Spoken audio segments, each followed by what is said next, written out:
Hello, comic creators. Welcome to the Comics Connection podcast. For all of you who are celebrating Valentine's Day, happy Valentine's Day. For all of you who are angry and bitter and don't celebrate Valentine's Day, never mind, forget it. I didn't say anything. Andy, how are you doing? Good. I'm good. Thank you, Jamal. Very good. You look good. You look relaxed. I wonder why that is. Well, that's probably because this time yesterday, I was sitting on a balcony overlooking a beach in the Caribbean, and I was drinking rum punch. But now I'm in a much better place because I'm sitting here talking to you about comics and the comic book industry. So let's get started with the two stories. We have two major stories that we're going to talk about this week because news in comics does not wait while I am on vacation. The first story we're going to talk about is Comixology. And not necessarily Comixology, but what comes next for digital comics in the wake of all of the issues that Comixology's had over the past year and the recent wave of firings that they had as part of Amazon. There's been several articles in the comic book press trying to talk about what's next for digital comics, who's going to actually fill in that space, and what the next step for digital comics in North America is. Now, for anyone who doesn't realize this, digital comics are actually a much bigger market share, a much bigger trend in Asia, whether you're talking about China, Japan, Korea. There is a major segment of the market in terms of both readers and revenue in digital comics that has not actually materialized in North American comics. Comixology was the leader in that space. Then they were purchased by Amazon, and now they're seem to be quickly fading into less and less relevance. There was an article, I believe, in ICV2 that talked about two potential replacements for Comixology in that space. One being Omnibus, which is getting ready to roll out, I believe, in the spring or summer of this year.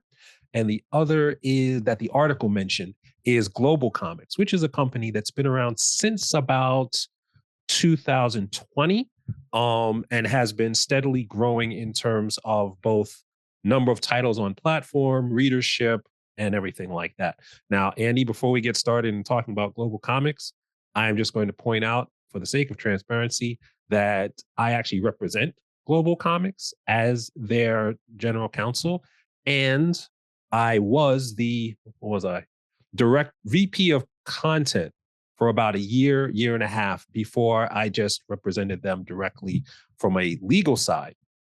So I have a very particular perspective on Global Comics, and I think you have a particular perspective on Omnibus. So let's talk about it in relation. Perspective on both. So, because I've dealt with Chris and the guys over at Global Comics too. So I have a perspective on both. Okay. Well, let's talk about it before we get into the individual companies. Let's talk about it from the perspective of, especially since you are a publisher and you are someone who's actually consuming comics. What is it that you think you are looking for in a digital comics platform as a publisher that Comixology may or may not have been providing? So some of what I would really like to see as a publisher, Comixology was not providing in great detail. Some of them they were, but I'm looking for the quality of the app, or the display, right? Like I want to make sure that the reading experience is good. Like that's got to be there. As a publisher, like what my real goals are: some revenue. And if there's marketing value to being on that platform. A lot of people go to that platform with more eyeballs on our stuff, and I think that's great too. So those are sort of the two kind of more tangible things. And then the last thing that I'd like to get is I'd like to get data, which is something that like Global Comics is really great on that. Like as a publisher, if my stuff is on Global Comics, the amount of data that I am able to get from Global Comics is really phenomenal. Like I can see how many pages they read, what page the bulk of the read. If they stop reading halfway through a comic, and it's like every time it's at page 12, I can go look at page 12 and go, what happened on page 12? Like why are we losing? It really is granular, which is great. And also from, I'm not a super tech person, also can be a little bit like, there's too much. But I'd rather have too much and have to sift through it than the opposite of, being totally blind. As like, I don't know who's looking at it, I don't know when they're leaving or, why they're subscribing. So those are really the four things as a publisher that I am most interested in. And mixed up in that is combination of, current readers that are converting over to reading digitally, or new readers, like all of that is always like every publisher, everything they're doing is looking for new readers and older readers that are expanding. Yeah. Okay. So in terms of comparing something like Global Comics to something like Omnibus, what are you seeing from Omnibus so far? Well, at CEX, I'll be honest here. Don Roberts is part of CEX, and he was one of the founders of Comixology. So when it comes to the digital side of things, whether it's marketing or sales or reading experience or any of that sort of stuff, I really am going to defer to him because I'd be hard pressed to find anybody that's more of an expert on this than he is. Absolutely. I'm very fortunate to be working with him. And for me, the thing that I'm just not a big fan of the sort of the Netflix model for comics. Every publisher that I've talked to that is in any of those sorts of platforms where it's like more or less pay one fee and then read whatever is that there's the revenue from that is so tiny because it's such a small piece of whatever that fee is that it's not even worth talking about, really. So that's one of the two kind of big things that I'm looking for. Like, and I want people to feel, like they've got some skin in the game, right? Like I'm, I don't mind running a sale. Like maybe we sell a comic for 99 cents or whatever to or 25 cents to get people interested because we think they're going to be interested in it. I mean, that shows that I have skin in the game, right? Like I'm really putting some effort behind it. I'm not even trying to make money on it. I think you're going to love it. And I kind of feel the same way about readers. Maybe that makes me old school, but I kind of feel like, yeah, we want to, we need to be putting out, I'll put it this way, so it's not like kind of on the readers. As a publisher, I need to be putting out content that convinces you to put some money down, right? And that's challenging. And I think it's an important goal to have. When I was an editor at Marvel, we had certain sales goals, right? And one of the things that Marvel did that I thought was really interesting, and it affected, whether consciously or unconsciously, it had to affect the way that we were putting together our comics, which was Marvel operated under at the time, I don't know if they still do it this way or not, but at the time, each individual comic book had to be profitable. And not just profitable by a certain margin, right? So in that regard, we weren't looking at the sales of trade paperback collections later on. Like that wasn't a factor. I'm sure somebody over there, in sales or marketing could overrule cancellation if they're like, hey man, this book is selling gangbusters over here. Like that would be a conversation. I'm sure they weren't so rigid, but like in the editorial office, it was like, you have to be selling enough of these to cross this pretty high bar at the time. And that meant you had to be at a certain level. And that's how I feel about being as a publisher. I need to be setting the bar high enough that I think I can convince you to spend your, whatever it is, $4, $5, whatever. Now, I think that challenge is important.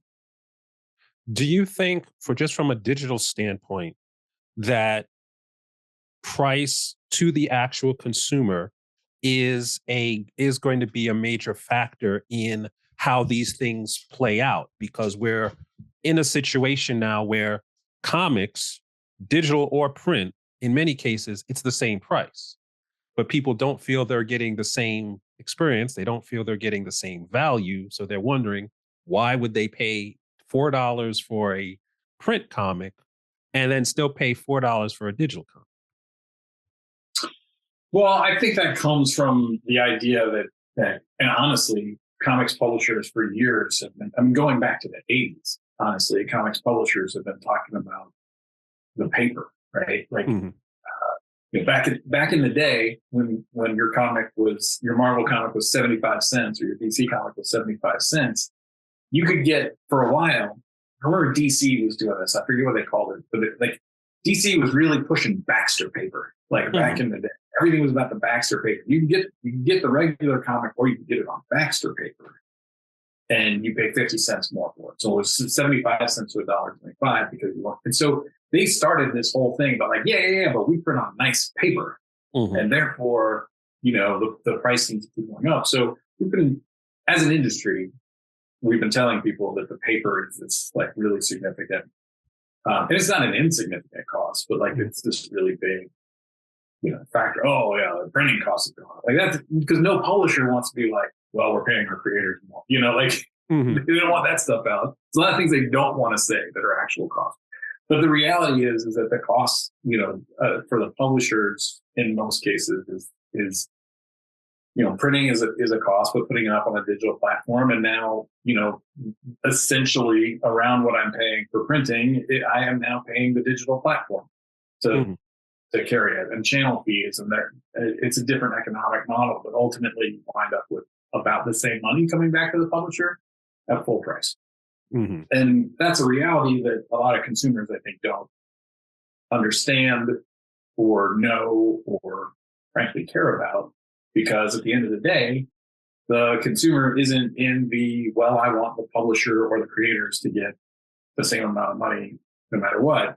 They're really in the business of, I want the comic that I want. And if the consumer feels that there's more value to the physical object, then that's the reality, right? I mean, the reality is things have value when we collectively decide they have value. So if the readers don't feel that it has the same value, then I guess it doesn't. Despite the fact that the back end economics really kind of would indicate that it would. Okay. So what do you think, and I think this is the last piece of this that we're going to discuss before we move on to our next big story. What do you think if there's going to be a replacement to Comixology, if there's going to be a company that kind of ignites the digital comics distribution model in terms of Western comics, what would that company need to do? And do you think there's a company out there that's doing those things now that is well positioned to kind of make that step, take that leap? Yeah, I think the biggest thing that they're going to try to do in Global Comics and Omnibus, Chris at Global and then Kenny and Travis at Omnibus, I think are both trying to do it, which is that platform needs to get the books that are going to bring the most people to the platform. Assuming both platforms I think are good. Like they're designed by good people, designed by people who care about comics. Like both platforms are good.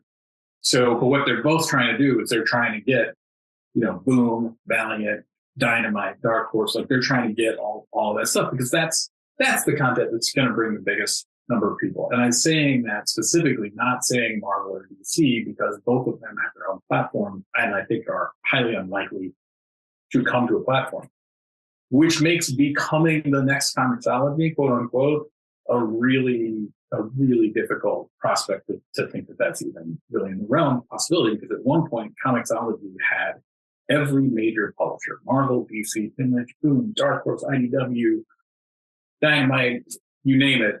Everybody was there. There was one place that you would go if you liked North American comics. And you wanted them digitally, you went to Comixology. And that's just not the case anymore. There are plenty of Marvel zombies out there. There are plenty of just DC fans. And if you're one of those, then you got your Marvel subscription or you got your DC subscription. You don't really need anything else. Mm. Uh, I have been, recently I've been reading the Blade Runner series that Titan puts out. I dig it. I don't really care if I read it in print or digitally. In fact, I Mhm. think I've almost all of it digitally. But because I wanted to read Blade Runner, I went to where I could get those comics digitally. So, those are the types of things that are going to bring bigger numbers of people. Not that Blade Runners can bring tons and tons of people, but I hadn't really read much in the way of Titan comics prior to that. Once I got into Blade Runner, then I started going, hey, they did a really nice job with that. What else you got? Yeah. Right. And that's how you're gonna capture them. So I think it's a really tall order to replace. But both of the companies that we've been talking about are going after those publishers that have the licenses or have the things that are gonna bring, the bigger number of people. And there's gonna be a minimum critical mass like any other company. There are base fees, like there's the overhead, there's all that kind of stuff. You've got to be bringing in enough revenue to cover that, plus hopefully more, right? I mean, that's how making money works. Well, let me actually touch on one thing that I think you said that's really important, that these platforms, whoever's going to try to do this, needs to actually take a page from um, streaming television, streaming film, is that nobody actually, at least from my perspective, nobody signs up for a platform because the platform is there. They sign up to the platform because there's particular content that they want to read, like you said with Titan and Blade Runner. They couldn't get anywhere else. So, like the fact that all of these companies are trying to get, your Valiants, your Booms, your Dynamites, but the problem is a lot of those companies will put their books on all the digital platforms just to see what sticks. So then no unique there's no unique singularity for any digital platform that says, "Oh, I need to get this." And this could be a segue into our next story, if one of these companies got the exclusive digital rights to, huge Kickstarter releases after the Kickstarter that were exclusive. You can only read them if you actually go on Global Comics or Omnibus.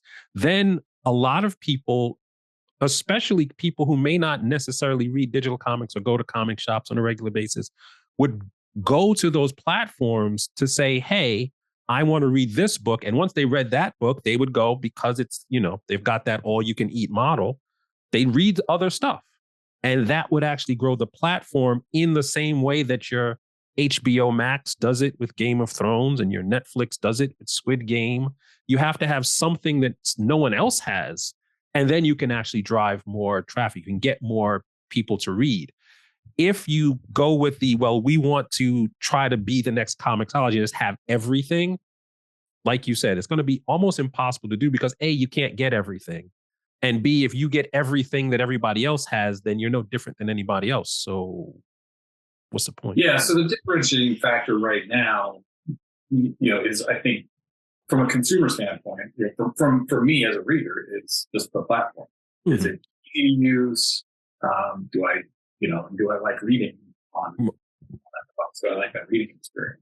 Mm-hmm. Because you're right. I mean, if everybody has everything, then what is it that differentiates one platform over another? And I think it is likely that we will see, and I kind of went through this when I was at Marvel. There was like Marvel and DC were in these like exclusive talent contract wars. I remember those. Yes. It was pretty fascinating. Yes. And at one point I targeted Teen Titans for termination by trying to hire all of their creators away, exclusive deals. Yes. It was really fun. And I convinced Marvel that this was a good idea. They internally declared war on like their most popular book at the time.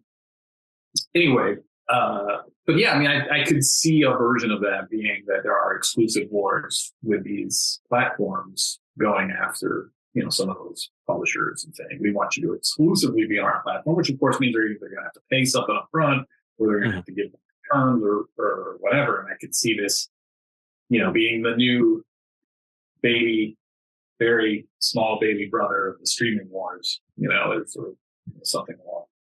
Yes. Netflix has got something coming out each week practically. That's like, you need to stay here because we've got Glass Onion, we got Squid Games, and you mentioned we've got whatever dropping.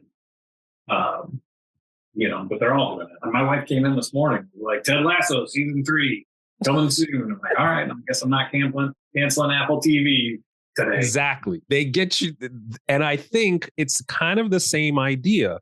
Have new exclusive content scheduled in intervals that's close enough that you can make sure that people stay. And from an emerging publisher or a, independent creator standpoint, if you can get that audience and then bring that audience to the platform and say, hey, if you put my book here exclusively, this is the numbers I'll bring in, then you justify those special deals or maybe some cash up front or maybe something else, because that's what I believe for someone to try to become the preeminent digital comics platform, exclusivity is going to be the key.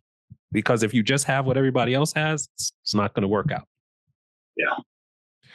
All right, let's move on to the next big story that we were talking about. Kickstarter actually recently, about a week and a half ago, right after our last podcast, announced their 2022 numbers. And just like 2021, 2020, 2019, their numbers in terms of the revenue generated, especially in the comic book category, has been going up at a fairly impressive rate. 2023, even though we're only in the first couple months, looks like it's going in that same direction. And one of their key stats is, I think, 78% of all comic book Kickstarters are successfully funded.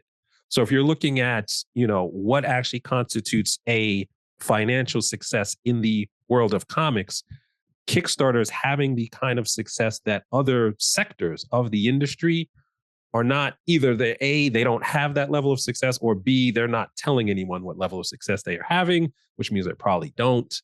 Let me. I've got the numbers here. Okay, give me the numbers, because I don't have the numbers up.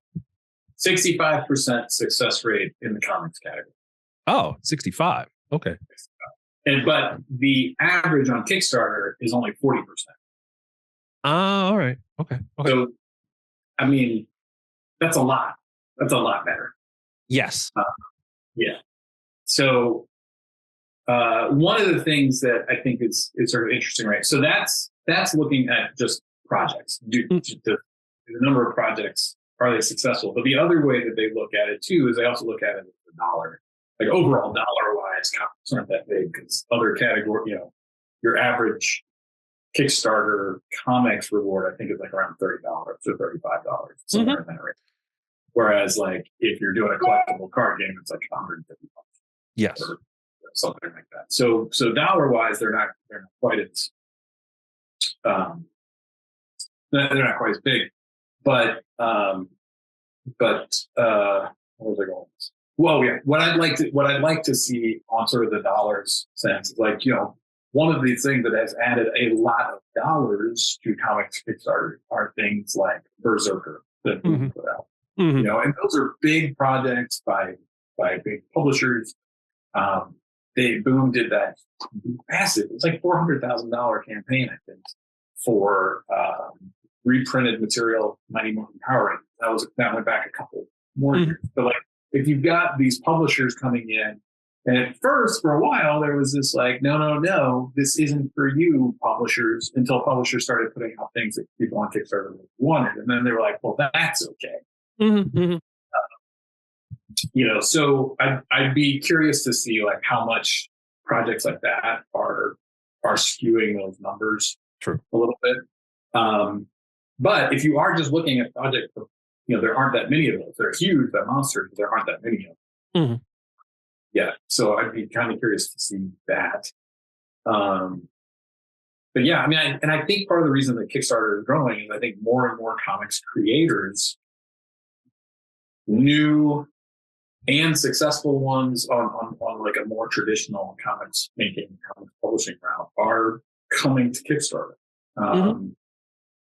And I think there's a lot of good reasons for that. I think one of them is that, and we almost talked about this today, maybe we'll talk about this next time, is that some of those companies are pretty rigid in the way, and they you can feel tied up at those companies. You can't do what you really want to do because reasons. Mm-hmm. And so I think that means that, while they might like, writing their Batman comic or whatever, they want to stretch different muscles and do different things that they can't do in those constraints. They need to do them over somewhere else. And Kickstarter is a good outlet for them. Oh, absolutely. I mean, for one of the things we talk about a lot in the Discord and in our weekly sessions is that Kickstarter actually gives emerging and independent creators a way to get their books out of their head and into the hands of readers without having to deal with a mainstream publisher if they don't want to, at least at first, without worrying about, getting an agent, without worrying about kind of sinking production cost and printing cost into something that they may not be able to sell. It's one of these things that now Kickstarter, I think, for a lot of emerging creators, it's like their theatrical release for a much longer project, because first they'll release it in Kickstarter, then they'll kind of put it on their own website. Maybe they'll get it into bookstores. Maybe they'll do the direct market. But when they do those other release windows, they're not necessarily worried about, how much they sell covering their production costs because they already did it. Everything else after that could be pure profit. And the thing that I think is interesting now is that the Kickstarter is actually looking for a new comics outreach lead, the person in Kickstarter that kind of oversees, and she doesn't, they do not oversee the books that are coming out, but they help and provide support to all these different creators. Yes. And they are looking, the person who is in that position now, a young lady by the name of Oriana Leckert, who is part of publishing and comics over at Kickstarter, is kind of moving more into the publishing space. So they need somebody in the comic space. And because so many creators are, have gotten to the level of sophistication with Kickstarter, that it's a fundamental part of their distribution scheme, whoever goes into that position may actually have quite a bit of influence, especially in the independent and emerging comic book realm. So my question for you, sir, is as a publisher, well, let me go back a step. How much Kickstarter activity is CEX actually in at this point? We're not in it really at this point. We're going to be getting into it, I think, in 2023. Like that's definitely a goal of ours, and we're moving in that direction. It just, not to derail the subject, I put my emphasis when starting CEX last year on building really good infrastructure and being able to put out books, actual books. So we got set up. We were probably the youngest publisher to be distributed by Lunar, to get full bookstore distribution worldwide, English language, because that's where we put our emphasis. I wanted to make sure that we could function as a publisher. And now that we're doing that, and we've got our infrastructure, how we do the production on the books, getting our contracts, all that ready to go. Like, it's really important to me that we be good at working with creators, good at working with traditional, publishing model. And now we're getting more into digital, which we were talking about, and we're going to be getting more into traffic. So these are our areas that we're expanding. Okay. So what would you be looking for from the new Kickstarter comics liaison as you're moving into this direction in 2023? The last several comics liaison people that they've had have been, I think, really quite good. They've all kind of had their the things that they like, that they skew a little this way or they skew a little that way. But I think for the most part, they've all been pretty, open-minded, and to, nobody like comes in as like, we really just want to do the horror, right? Like Kickstarter. I think they're open-minded. I think one of the things that I like is that they tend to have a yeah, let's figure it out attitude. Like maybe some sort of comics don't do well traditionally, and they kind of go like, maybe it can here.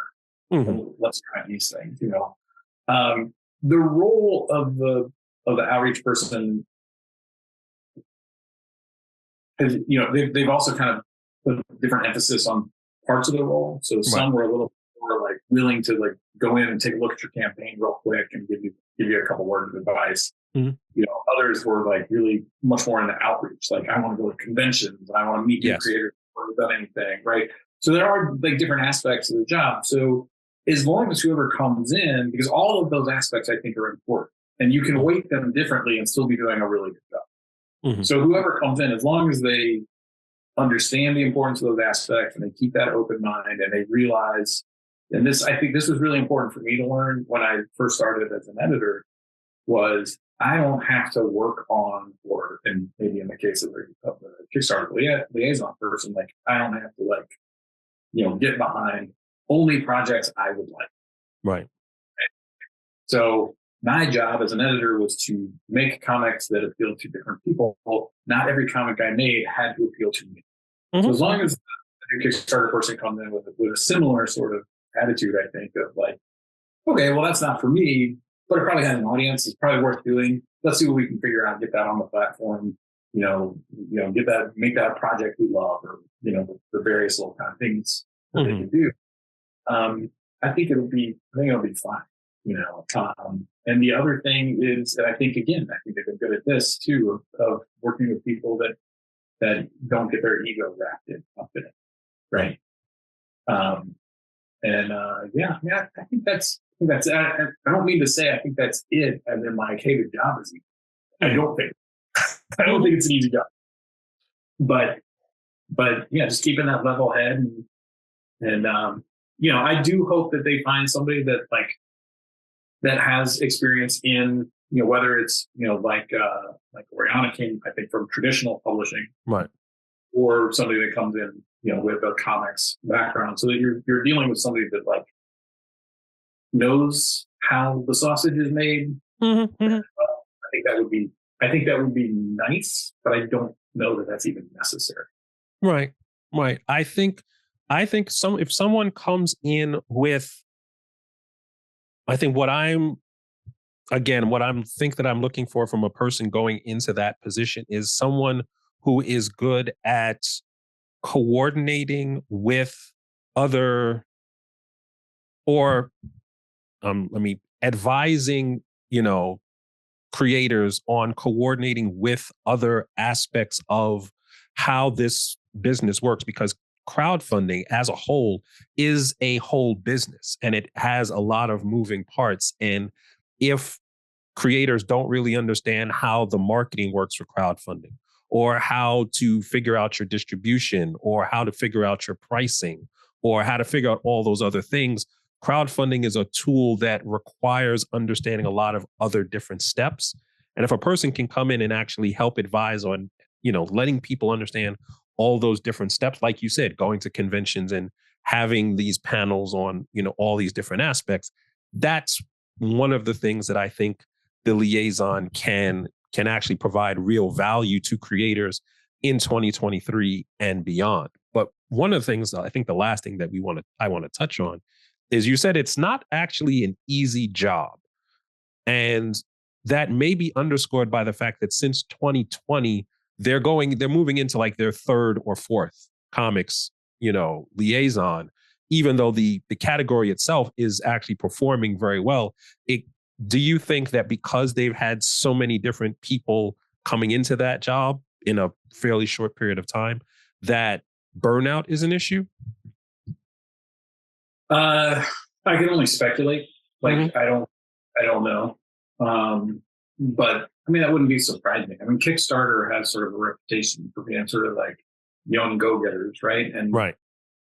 I remember being a young go-getter a long time ago, and I absolutely burnt myself out. I burnt Hmm. myself out really bad when I was at Marvel. Just working all hours of the day and all hours of the day. Hmm. Probably more on me than on the company, but Yeah, I mean, I think that's definitely a possibility. The other thing too is the category keeps growing. So even if you hire the right person or people for the job today, if it keeps growing 2 years from now, like you kind of need another person, or you need Hmm. to do the parameters of the job. And that's really more the thing that I'm kind of curious to see if any of that changes. Like, I think we're starting to see it because if I understand some of the things that Oriana has said publicly, and I've not spoken with her, she's not leaving the category altogether. She Right. was kind of comics and publishing, and now there will be a new comics director coming in, seemingly, I think, reporting to her. Hmm. So, so we're not 100% losing all of her work hours just to be replaced by somebody else doing, the 40-hour work week. Hmm. So it's like she'll still be involved. Hopefully that will also help make for a smoother transition. Right. Uh, Right. but it wouldn't surprise me if we saw, in another year that there's an assistant director or a second director. Right? Yeah. Yeah. I think as the category starts to continues to like grow, especially with the growth rates it has over the past 3 or 4 years, not knowing the internal economics of Kickstarter, it seems to me that it is feasible to actually have a team of comics liaisons as opposed to one or one and a half. Maybe. Yeah. The only reason I don't think we've seen that so far, it goes back to that dollar, right? Mhm. The funded percentages is great. The amount of dollars that it's generating for Kickstarter, it might be a little harder for them to say we're going to hire somebody there as opposed to going, hey, this other category generates 10 times as much money. We could use a person there. We're going to hire somebody. If it's a choice between hiring only one person Mm-hmm. there. But I do think we'll get to a point where they're just going to need to hire more people. Yeah. Yeah. All right. Well, it's not going to be either one of us, so that's fine.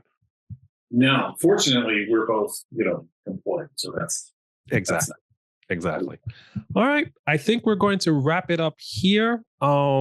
If you guys want to be part of the ongoing discussions that we're having about these and a lot of other topics, both on our Discord and on our weekly Q&A sessions and our lessons and our expert interviews, you can join us at Comics Connection. I will leave the link to Comics Connection and the link to both of the stories that we talked about in the show notes. So until next time, have fun with your comic. Andy, thanks a lot. Thanks, Paul. Later. All right, that's it. All right. I will try to have this edited down and posted by this time tomorrow. Okay. Sounds good. And I All sent right. you did you get the link to the video from last night? Yes, I did. I will try to have that edited down and uploaded by Friday as I always do. Okay. Works for me. All right. Thank you, sir. Bye. Later.